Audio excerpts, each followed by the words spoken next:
నమస్కారం. అసాధ్యం, ఇంపాసిబుల్ అనుకున్న ఒక పనిని చేసి చూపించిన ఒక హీరో గురించి మనం ఈరోజు మాట్లాడుకోబోతున్నాం. ఇది కేవలం ఒక కథ కాదు, భక్తి, పట్టుదల, ధైర్యం అన్నీ కలిపిన ఒక గాథ. హనుమంతుడు సముద్రాల్ని దాటి శత్రువుల్ని ఎదిరించి అందరిలోనూ ఆశను మళ్లీ ఎలా నింపాడో మనమిప్పుడు చూద్దాం. ఒక్కసారి ఆలోచించండి. ఒక పెద్ద సముద్రాన్ని దాటాలి, శత్రువుల కోటలోకి వెళ్ళాలి, అక్కడ బందీగా ఉన్న ఒకరిని వెతికి పట్టుకుని మళ్లీ సేఫ్గా తిరిగి రావాలి. వింటుంటేనే ఏదో సినిమా సీన్లా ఉంది కదా. అసలిది సాధ్యం అయ్యే పనేనా? ఈ ప్రశ్నతోనే మన హనుమంతుడి జర్నీ మొదలవుతుంది. ఏ పెద్ద పని మొదలవ్వాలన్నా ముందు ఒక గట్టి నిర్ణయం కావాలి కదా. హనుమంతుడి విషయంలో కూడా అంతే. ఆయన ఒక స్ట్రాంగ్ ప్రామిస్ చేస్తాడు. ఆ శపథం అది కేవలం మాటలు కాదు, తన ప్రభువు శ్రీరాముడి మీద ఆయనకున్న నమ్మకానికి, ఆ పని పూర్తి చెయ్యాలన్న పట్టుదలకి అదొక నిదర్శనం. సో బయల్దేరే ముందు హనుమంతుడు మిగిలిన వానరులందరికీ తన ప్లాన్ చెప్తాడు. ఏమంటాడంటే, నేను రాముడి బాణంలా సూటిగా లంకకి వెళ్తాను. ఒకవేళ సీతమ్మ తల్లి అక్కడ కనిపించకపోతే అవసరమైతే స్వర్గానికైనా వెళ్తాను. కాని పని పూర్తి కాకుండా, ఆమెను చూడకుండా మాత్రం వెనక్కిరాను. ఎంత గట్టి నిర్ణయం చూడండి. అయితే ఈ ప్రయాణం అనుకున్నంత ఈజీగా ఏం సాగలేదు. దారిలో 3 పెద్ద అడ్డంకులెదురయ్యాయి. ఫస్ట్, మైనాక పర్వతం కాసేపు రెస్ట్ తీసుకో అంటూ ఫ్రెండ్లీగా ఆఫర్ ఇచ్చింది. నెక్స్ట్, దేవతలు పంపిన సురస హనుమంతుడి తెలివిని టెస్ట్ చేసింది. ఇక ఫైనల్గా సిమికాన్ యొక్క రాక్షసి ఏకంగా నీడని పట్టుకొని ఆయన్ని కిందకి లాగేయాలని చూసింది. కాని హనుమంతుడు తన బలం, తెలివితో వీటన్నిటినీ దాటేశాడు. 100 యోజనాల సముద్రం దాటడమంటే మాటలు కాదు. అయినా హనుమంతుడు అస్సలు అలసిపోలేదు. కాని ఇక్కడే అసలు ఛాలెంజ్. శత్రువుల కోటలోకి పగటిపుట వెళ్తే దొరికిపోవడం ఖాయం. సో ఆయనేం చేశాడంటే, రాత్రి అయ్యే వరకు వెయిట్ చేసి తన భారీ శరీరాన్ని ఒక చిన్న పిల్లి సైజుకి మార్చుకుని ఎవరికంటా పడకుండా సైలెంట్గా సిటీలోకి ఎంటర్ అయ్యాడు. లంక ఎంట్రన్స్ దగ్గర ఆ సిటీకి గార్డియన్ అయిన లంకిణి హనుమంతుణ్ణి ఆపేస్తుంది. నేను సిటీ అందం చూడ్డానికొచ్చానంతే అని హనుమంతుడు చెప్పినా ఆమె వినదు. ఇక వాళ్ళిద్దరి మధ్య చిన్న ఫైట్ జరుగుతుంది. అందులో హనుమంతుడు ఆమెను ఓడిస్తాడు. అప్పుడే లంకిణికి బ్రహ్మదేవుడిచ్చిన ఒక వరం గుర్తొస్తుంది. ఏంటంటే, ఎప్పుడైతే ఒక కోతి తనని ఓడిస్తుందో అప్పట్నుంచి రావణుడి పతనానికి కౌంట్డౌన్ స్టార్ట్ అయినట్టే అని. లంకలోకి ఎంటరవ్వడం ఫస్ట్ స్టెప్ మాత్రమే. ఇప్పుడు మొదలైంది అసలైన కష్టం. గుండెల్ని పిండేసేంత కష్టం. ఆ పెద్ద నగరంలో లెక్కలేనన్ని భవనాల్లో సీతమ్మ తల్లిని వెతకాలి. ఇది ఒంటికి శ్రమ మాత్రమే కాదు, మనసుకి కూడా చాలా పెద్ద పరీక్ష. హనుమంతుడు లంకలో ప్రతి అంగుళం వెతికాడు. రావణుడి సేనాపతుల ఇల్లు, చివరికి రావణుడి ప్యాలెస్ కూడా. అక్కడ ఒకానొక టైంలో రాముడి భార్య మండోదర్ని చూసి ఆమె సీతమ్మేమో అని పొరబడతాడు. కాని వెంటనే రియలైజ్ అవుతాడు, రాముడిని వదిలి సీతమ్మ ఇంత హాయిగా, ఇంత సౌకర్యంగా అస్సలుండలేదు అని తన తప్పు తెలుసుకుంటాడు. ఇక ఎంత వెతికినా సీతమ్మ జాడ ఎక్కడా కనిపించలేదు. దీంతో హనుమంతుడు పూర్తిగా నిరాశలో కూరుకుపోతాడు. ఒకవేళ సీతమ్మ బతికే లేదేమో అని అనుమానం కూడా వస్తుంది. తాను వచ్చిన పని ఫెయిలైపోయింది, తాను ఫెయిలయ్యాను అని బాధపడతాడు.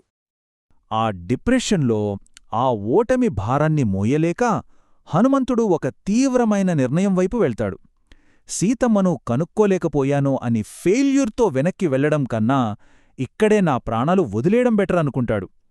సూసైడ్ చేసుకుని ఈ ఫెయిల్యూర్ని ఇక్కడితో ఆపేయాలి అని ఆలోచిస్తాడు.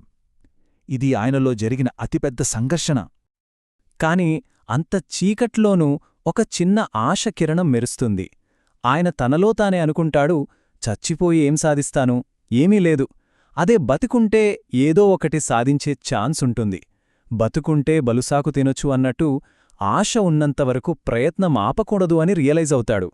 సో ఆత్మహత్య ఆలోచనని విరమించుకుని మళ్లీ వెతకడం కొనసాగించాలని డిసైడవుతాడు.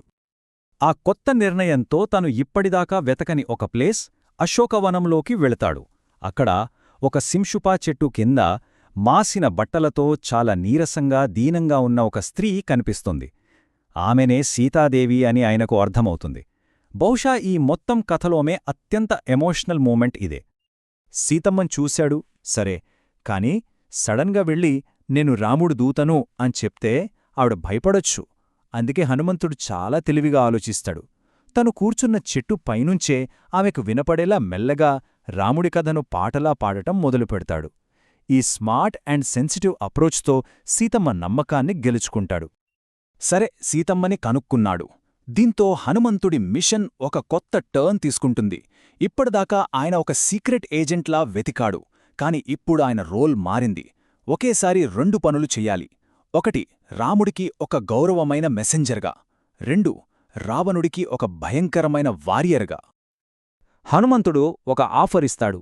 అమ్మా, నా వీపు మీద ఎక్కండి, ఇప్పుడే మిమ్మల్ని రాముడి దగ్గరికి తీసుకెళ్తాను అంటాడు. కాని సీతమ్మ ఒప్పుకోదు. 2 కారణాలు చెప్తుంది. 1 నేను పరపురుషుడిని తాకను, 2 రావణుడిని యుద్ధంలో ఓడించి నన్ను తీసుకువెళ్లడమే శ్రీరాముడి గౌరవానికి ధర్మానికి సరైనది అంటుంది. చూశారా రాముడి మీద ఆమెకు ఎంత నమ్మకమో?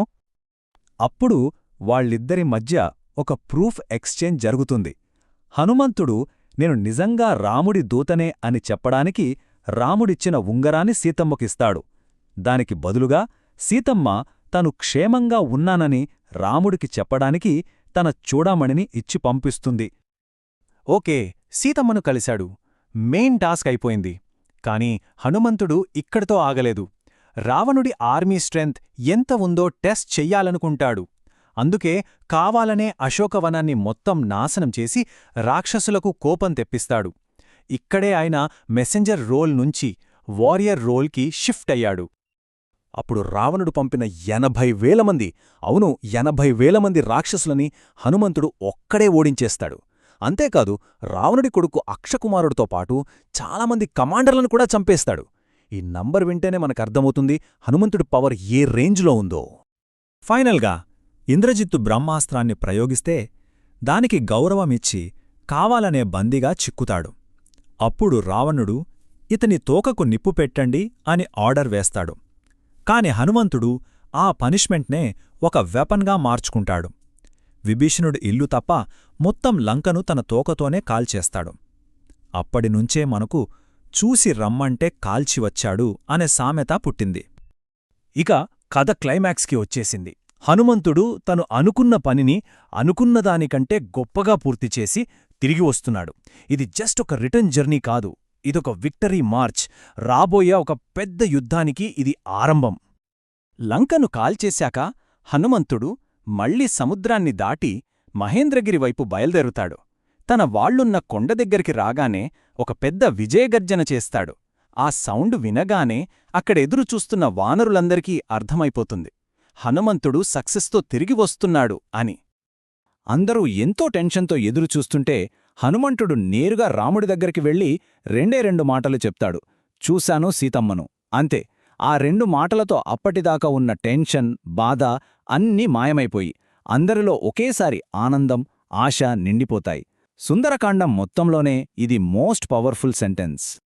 హనుమంతుడు కేవలం సీతమ్మ సేఫ్గా ఉందని చెప్పడమే కాదు, ప్రూఫ్గా ఆమె ఇచ్చిన చూడామణిని కూడా రాముడికిస్తాడు.